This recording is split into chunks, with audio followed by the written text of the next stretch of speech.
या गावचा चेडू म्हणजेच सीमा या काजी रिलेला आणि काजी खाय मिळतं ते पण बघता.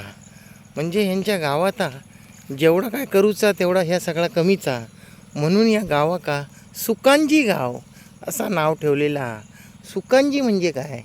सुकांजी म्हणजे या गावाचा सगळ्याचा सुख, झाडांचा, करवंदांचा, माडांचा, काजवांचा आणि इतर सगळा ह्या सगळा पिकवला जाता, म्हणून या गावाक सुकांजी गावसुद्धा असा म्हणतात. आणि बघा ह्यांची झाडा किंवा खय खय पोचलेली होत. कमीत कमी नाही म्हणच्यात तरी 100च्या वर तरी झाडा असतली बघा.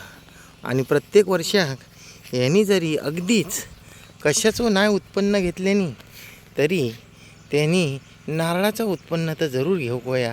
कारण एवढी नारळाची झाडा लोक काय वेळेला गावात खय चोरून खातात आणि आम्ही मुंबई का जीवत रात्र मेहनत करता. बघा कशी परिस्थिती इलेली आहे.